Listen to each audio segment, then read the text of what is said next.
ত্রয়োদশ জাতীয় সংসদ নির্বাচনকে কেন্দ্র করে শেষ মুহূর্তের প্রচারণা চলছে। আমি এই মুহূর্তে আছি নেত্রকোনা জেলা বারহাট্টা এবং নেত্রকোনা সদরের আসনে।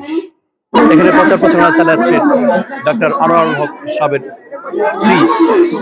উনি একটি উঠান বৈঠক করছেন। এই উঠান বৈঠককে কেন্দ্র করে বিপুল মানুষের সমাগম ঘটেছে।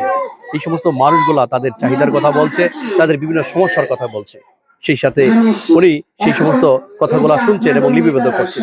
উনি আশ্বস্ত করছেন সেই সমস্ত বিষয়গুলো উনি নির্বাচিত হলে সেই সমস্ত বিষয়গুলো উনি পুরা করবেন। এভাবে নেত্রকোনা জেলা বিশেষ করে সদর উপজেলাতে নির্বাচনী আমেজ পুরোপুরিভাবে জমে উঠেছে। এখানে দুজন প্রার্থী, বিশেষ করে দানের শীর্ষ মনোনীত প্রার্থী অধ্যাপক আনোয়ারুল হক এবং সেই সাথে জামাত মনোনীত প্রার্থী, বিশেষ করে 10 দল মনোনীত প্রার্থী ফাহিম খান পাঠান। এই দুজনের মধ্যে এই ভোট যুদ্ধ হবে এবং এই নির্বাচনকে কেন্দ্র করে এক প্রকার উৎসাহ উদ্দীপনা বিরাজ করছে প্রত্যেকটি এই গ্রামে গঞ্জে। সেকে কেন্দ্র করে এখানে মানুষের আগমন ঘটেছে।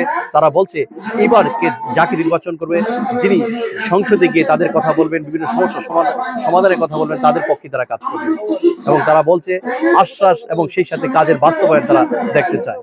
এই সমস্ত কাজের বাস্তবায়নের মাধ্যমে বিশেষ করে নেত্রকোনার যে সমস্যাগুলা, এই সদর আসনের যে সমস্যাগুলো, এই সমস্যা সমাধানের জন্য তারা যাকে বেশি কাছে পাবে তাকেই মনোনীত করবে, এমনটা জানিয়েছে অত্র এলাকা বসবাসরত প্রত্যেকটা মানুষ।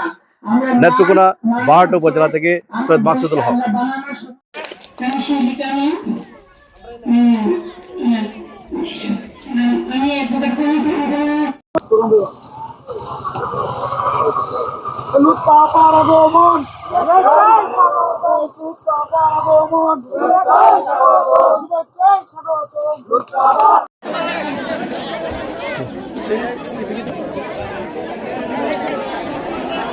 আজকে সবাই এখানে সমাপ্ত ঘোষণা করেছে।